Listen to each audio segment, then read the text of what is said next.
정부는 가계대출을 지난해보다 1.5%만 늘어나도록 하겠다는 목표를 3%까지 풀기로 했습니다. 이렇게 되면 5대 시중은행은 4조 원, 전체 금융권으로는 30조 원 정도 더 대출해줄 여력이 생깁니다. 기존 한도 내에서는 취급이 어려웠던 아파트 중도금, 잔금 대출도 수월해질 전망입니다. 규제가 강해지기 전에 대출을 받을 수 있을 걸로 예상하고 분양을 이미 받았던 집주인들 요구를 수용한 겁니다. 이주비, 잔금 대출 등 신규 주택 공급에 따른 연계 대출은 분양과 입주가 원활하게 이어질 수 있도록 총량 목표를 합리적으로 조정하여. 하지만 기존 아파트 쪽으로 들어갈 수 있는 대출은 더 강하게 조입니다. 투기성이 있다고 정부가 규정한 비거주 1주택자에게는 전세 대출을 막기로 한 게 대표적입니다. 수도권 규제 지역에 집을 갖고 있으면서 그 집에 살아본 적이 없는 집주인에게는 전세 대출을 막겠다는 겁니다. 정부는 새로 이 대출 규제 대상이 될 비거주 1주택자 숫자와 대출 규모는 정확하게 파악하지 않고 있다고 밝혔습니다. 불가피한 경우에는 은행이 자체적으로 판단해서 대출을 내줄 수 있다고도 설명했지만 현장에서 실제로 어떻게 적용될지는 지켜봐야 할 걸로 보입니다. 여기에 현재 80%인 수도권과 규제 지역의 전세 대출 보증 비율도 70%로 줄었습니다. 보증 비율이 낮아지면 전세 대출 심사가 상대적으로 까다로워지거나 대출 한도가 줄어들 수 있습니다. 세제 개편으로 실거주 유인이 커지면서 전세 물량이 줄 거란 우려가 큰데 전세 대출 규제까지 겹치며 임대차 시장이 더 불안해질 수 있다는 전망도 나오고 있습니다. SBS 박지현입니다.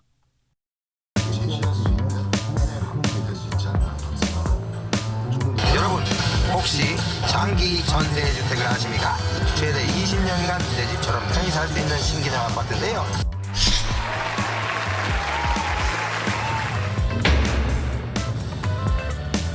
주택정책의 새로운 패러다임을 선보이기 위해서 노력해왔습니다.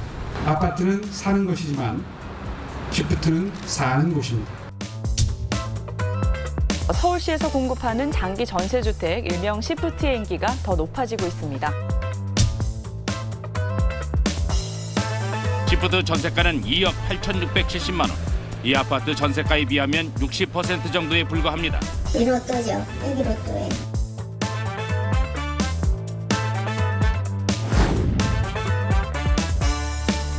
절대 나갈 수가 없습니다. 늙은 사람들은 뭐 시골 가서 다 나가서 죽으라는 건가? 젊은 사람들만 위해서 뭐.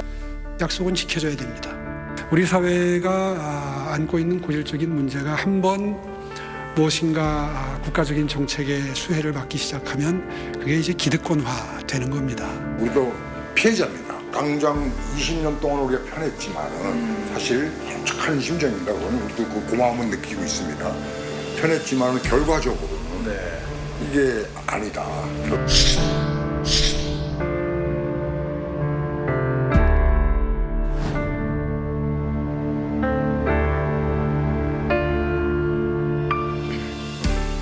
앵커 출동입니다. 요즘 부동산 문제로 온 나라가 시끌시끌하죠. 네. 그런데 논란이 하나 더해지고 있습니다. 바로 서울시가 2007년 도입한 20년 장기 전세 주택 시프트입니다.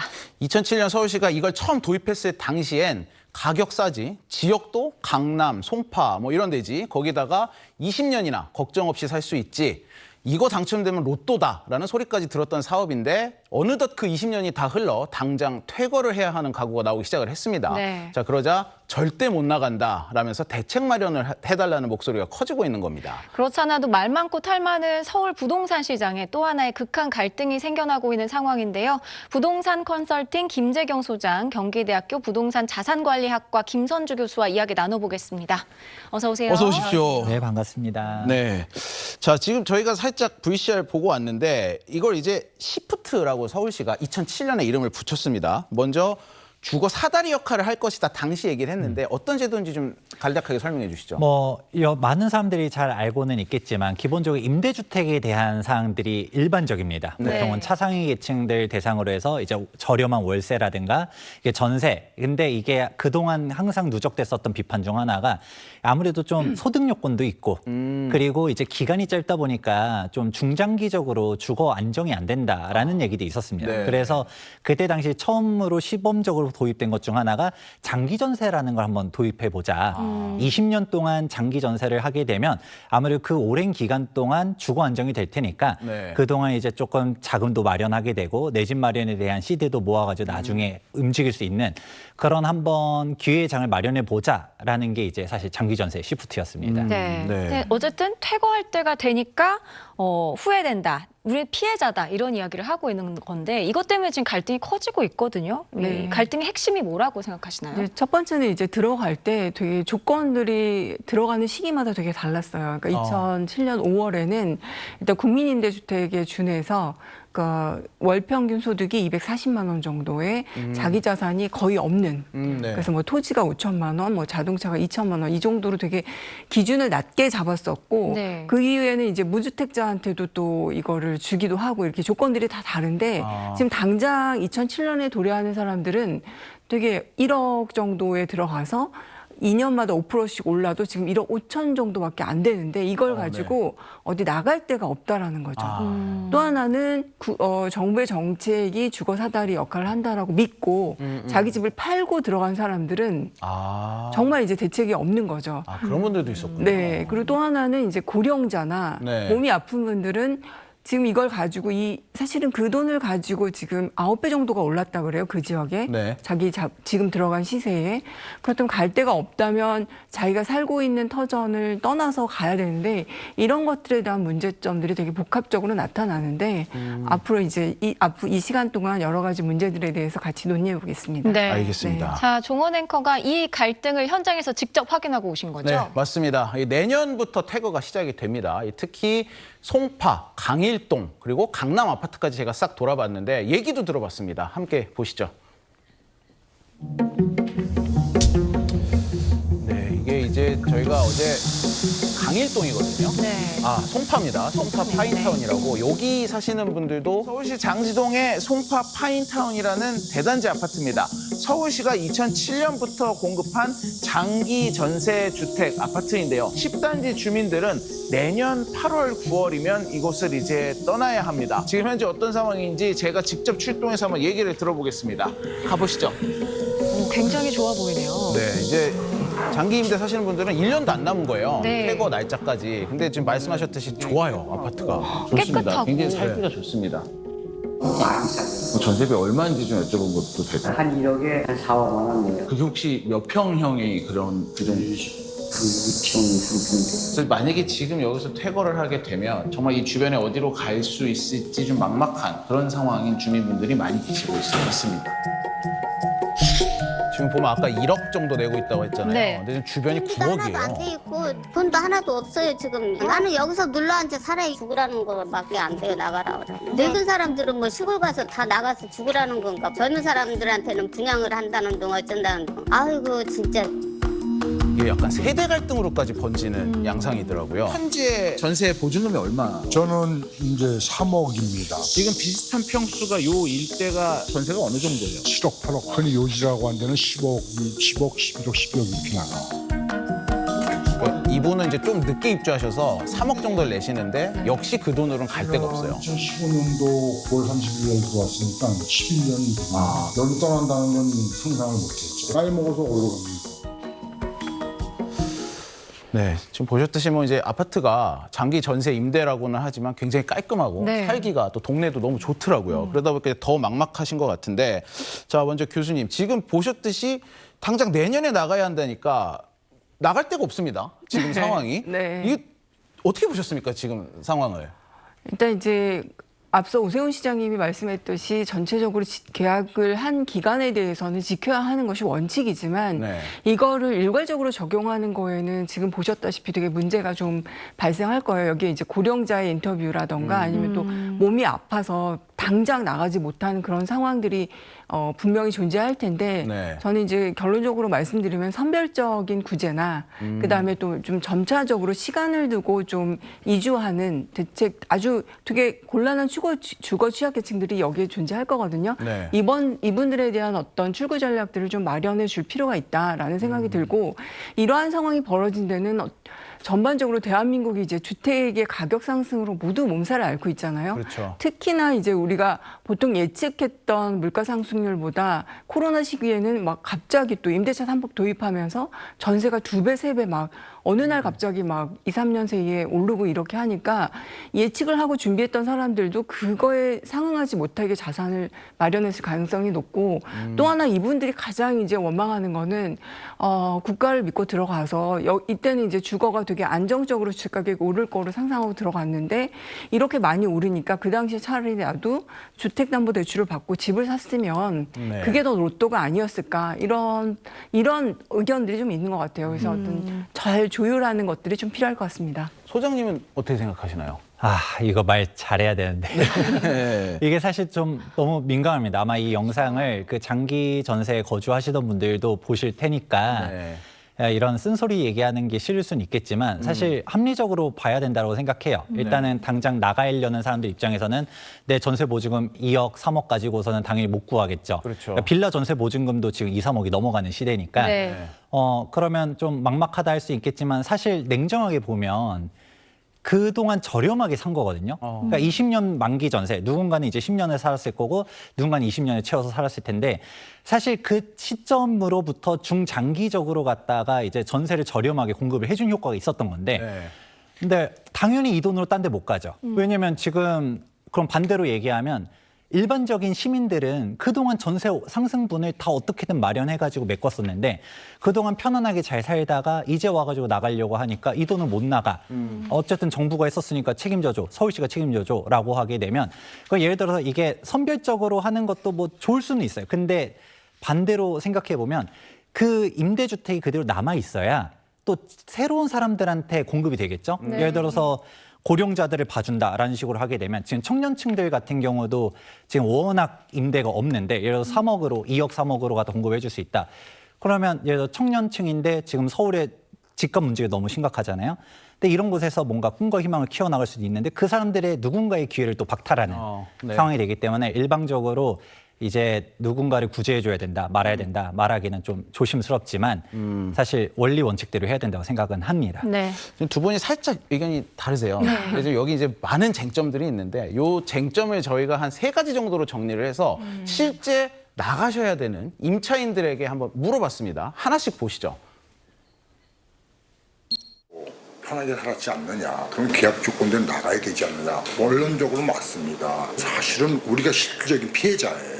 2007년도에 입주한 그 주민들, 임차인들은 여러 가지 선택지가 있었죠. 기회가 있음에도 불구하고 다 포기하고 여기 들어왔는데 지금 공공분양에 거주하는 사람들은 지금 최하 20억, 30억, 40억 자산가가 돼 있어요. 똑같은 입장이었는데 이제는 따라갈 수가 없는.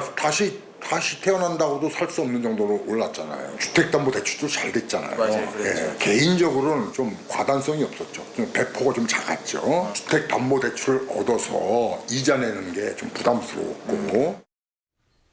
저희가 임차인의 이야기를 들어봤는데 이분의 주장은 우리가 실질적인 피해자다. 네, 그리고 이 책임은 20년 장기 전세 계약 요건을 먼저 어긴 국가가 져야 되는 거 아니냐 뭐 이런 주장을 하고 있는 것 같아요. 어떻게 생각하십니까?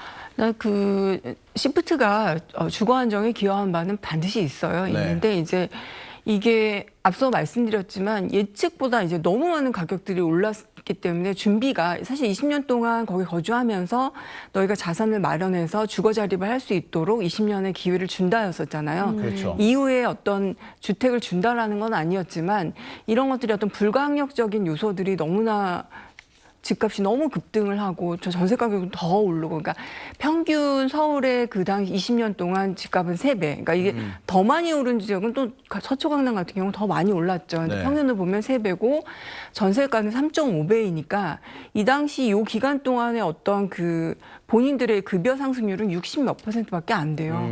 이런데 급여를 아까 초기에 들어가는 사람들은 월 250 기준으로 들어갔단 말이에요. 그 소득 수준을 넘으면 나가야 되고. 근데 250만 원을 받아서 20년 동안 과연 얼마나 모을 수 있을 것인가 이런 것들을 계산해 봤을 때 정부가 그 기간 동안 내 집을 마련하라는 거는 어불성설이다 이런 생각으로 말씀을 하신 것 같아요. 정부가 계약 조건을 어긴 건 없지만 사실 내 집을 마련할 수 있는 전체적인 주거 안정 조건을 마련하지 못했다 이런 의견으로 보면 될 것 같습니다. 계약을 어겼다는 표현이 제가 어제 들어봤더니 그거더라고요. 계약 의무라는 게 있는데 집값을 이렇게 오르게 만든 건 정부의 잘못이다. 즉 계약 의무를 먼저 위반한 건 정부고 그래서 20년 후에 나가야 된다는 이 계약도 지킬 필요가 없다고 본다.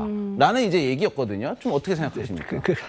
진짜 사실 말도 안 되죠. 그러니까 이게 그렇게 따지면 사실 억울한 사람이 대한민국에 뭐 누구 없을까요? 다 힘드니까 부동산 집값들이 어마어마하게 뛰어 올라간 거는 이제 조금 뭐 정책의 영향도 있을 거고 금리라든지 뭐 그 이제 거시 경제 관련해서 종합적이겠지만 사실 지금 주택 관련해서 모든 사람들의 문제입니다. 근데 다른 사람들은 그게 먼저 찾아왔었죠. 네. 이미 그 전월세가 뛰어 올라가고 집값이 뛰어 올라가고 이게 부담이 먼저 오니까 그때 지금이라도 집을 사야겠다라고 하면서 소위 말하는 영끌 해가지고 어떻게든 집을 마련한 사람들 아니면 포기하고서 경기권역으로 밀려나간 사람들 다 있었는데 본인들은 이제 약간 태풍송의 눈처럼 편안하게 있었던 거죠.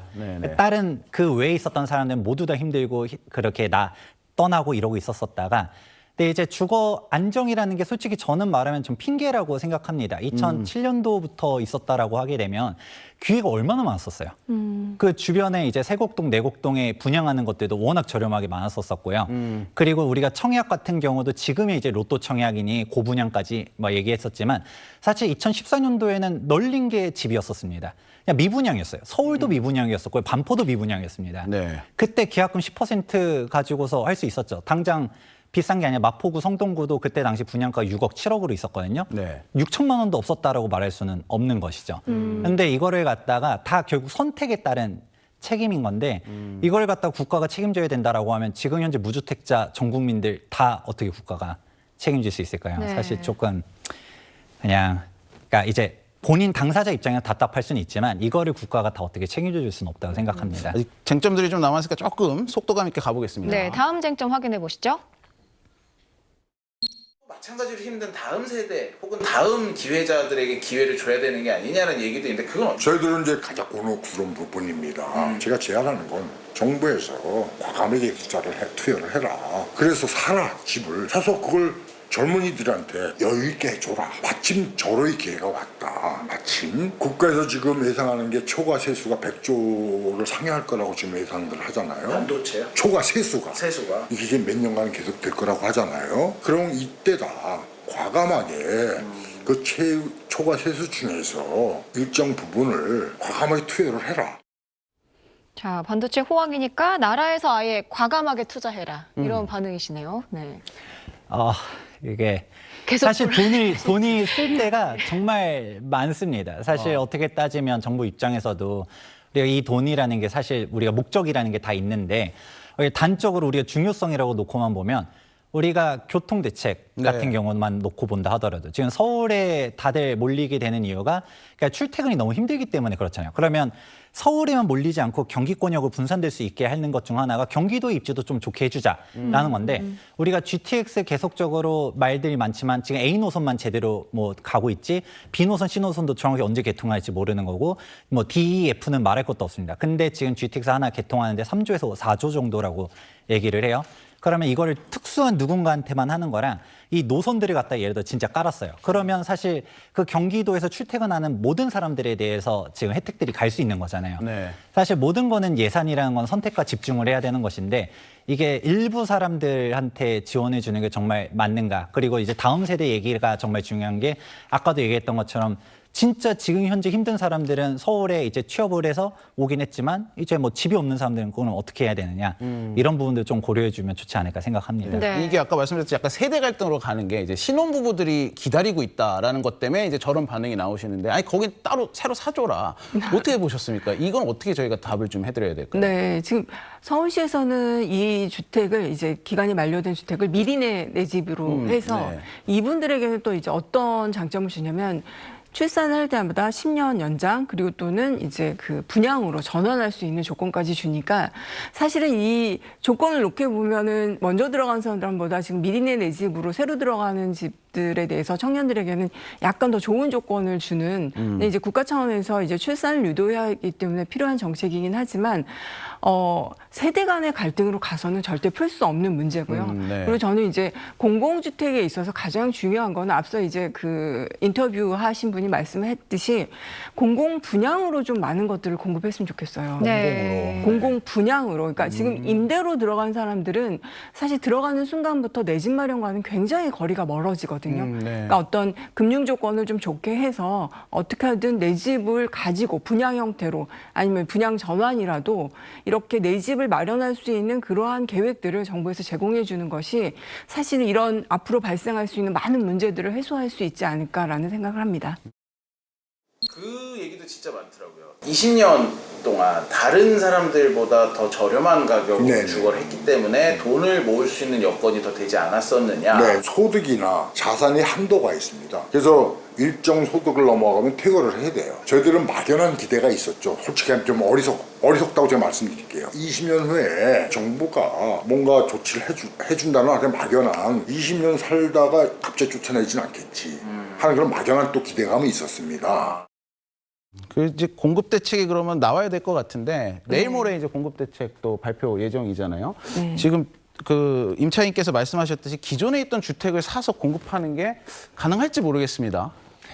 이게 사실 굉장히 짧게 대답해 주셔야 됩니다. 짧게만 얘기하면 일장일단이 있습니다. 네. 왜냐하면 이게 임대를 갖다가 공급하는 거에 대해서 뭐 그냥 교수님께서도 분양으로 하자라는 얘기도 했지만 그렇게 해버리면 일시적으로 효과만 나오는 것이고 사실 저는 거꾸로 정부가 하는 일은 장기적으로 임대를 공급해야 된다고 생각합니다. 네. 그래야지 다음 세대에서 또 다시 이제 계속적인 공급 효과가 나오는데 분양을 해버리면 토지는 한정적인데 거기서 분양으로 끝나버리거든요. 그렇죠. 그래서 좀 현실적으로 중장기적으로 할 수 있는 방안을 찾아보는 게 중요하지 않나 생각합니다. 알겠습니다. 자, 오늘 말씀 여기까지 듣겠습니다. 감사합니다. 감사합니다. 네, 감사합니다.